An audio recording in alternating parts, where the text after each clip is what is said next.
سلام بلومی سرحال چطورو؟ چند وقت پیش تو استوری اینستاگرامم ازتون پرسیدم زیر تو پیرترین درسی که میشناسین رو بگید، بریم که جواباتون رو ببینیم. یا علی آمادگی دفاعی. حالا کاری ندارم ولی کلا چوسشرم میگه آخه درس اصلا ربطی به روابط عاشقانه نداره. میگه عشق لیلی و مجنون راه رسیدن به خداست. آخه چه ربطی داره بینام؟ اصلا شما یه دلیل قانع کننده بیار. من دختر چرا باید آمادگی دفاعی بخونم؟ 8 سال دفاع مقدس تو 10 سال هی داره تکرار میکنه، هنوز نفهمیده بهترین دفاع حمله است. درس شیرین فارسی. آخه کی زبان مادری خودشو، زبانی که باهاش حرف میزنه رو میخونه؟ من دارم با یکی حرف میزنم، باید آرایه‌های به کار رفته در حرف‌هامو بگم. چرا تو ادبیات فارسی باید تاریخ گذشته معاصران و شاعران و فیلسوفان و چرا تاریخ‌ها رو میریزی تو ادبیات؟ چرا باید توشون تاریخ باشه؟ مدیریت خانواده. چرا؟ چون همه چی داره غیر مدیریت خانواده. میگی کار ندارم، میگه خب ازدواج کن. میگی پول ندارم، میگه خب ازدواج کن. میگی میخوام ادامه تحصیل بدم، میگه خب ازدواج. من فقط نویسنده این کتابو زنده میخوام. تاریخ گذشته بقیه چه ربطی به ما داره بره؟ باور کنین اینا ما رو ایسکا کردن. کلا تاریخ تو 3 تا چیز خلاصه میشه. این 3 تا چیز هر جا نوشتی قبولت دارن: بیکفایتی شاهان، خیانت درباریان، نفوذ بیگانگان.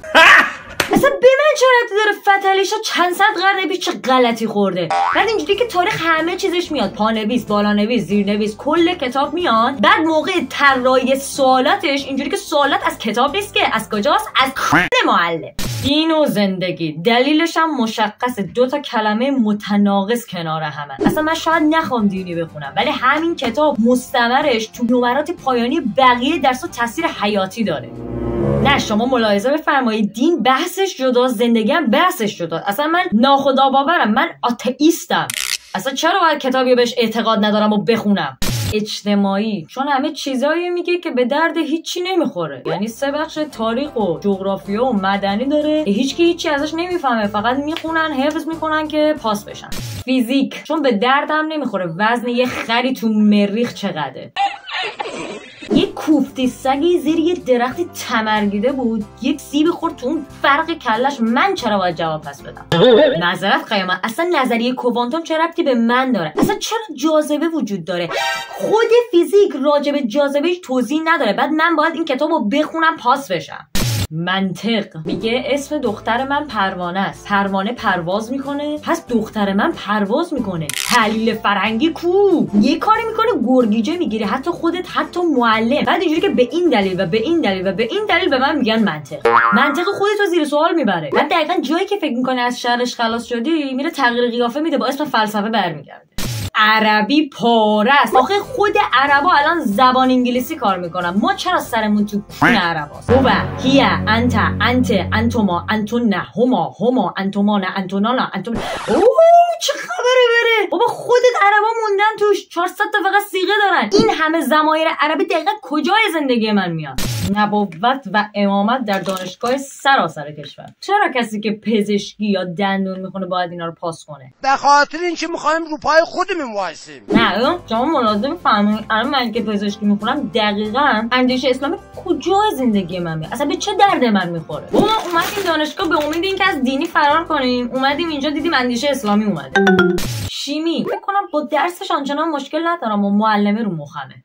فونو یعنی چی بشینیم یه بیت وزنشو بلد باشیم؟ اصلا کجای دلم بزنمش بعدا؟ ببین من باید شرط میبندم خود شاعرها وزن بیتشون رو نمیدونستن، به والا که نمیدونستن اصلا همچین چیزی وجود داره. فنون یعنی فرشته اعصاب بچهای انسانی. اصلا وزن شعر رو ولش کن، اونا هیچی. چرا هر کلمه رو ما باید تقطیع کنیم؟ سعدی گفته احساربان آهسته ران آرام جانم میرود. میگه وزن اینو در بیار. آخه من وزنشو در بیارم بکنم تو الزامات محیط کار. هنرستانیا میفهمن. کلا بچهای فنی حرفه‌ای خیلی مظلومن، تا بوق سگ کارعملی دارن، بعد از دید خانواده‌ها و دیگران اینجوری که رشته فنی حرفه‌ای خیلی آسونه، این کار نداره. این کتاب است الزامات محیط کار، برمیگرده میگه به همکارات تو محل کارت سلام کن. ناموسا در جدا میگی؟ مرسی که گفتی سلام کنم، چون من میخواستم همین که دیدمشو بهش فوش خار مادر بدم. بابا تو مگه مادرم میگی سلام کن؟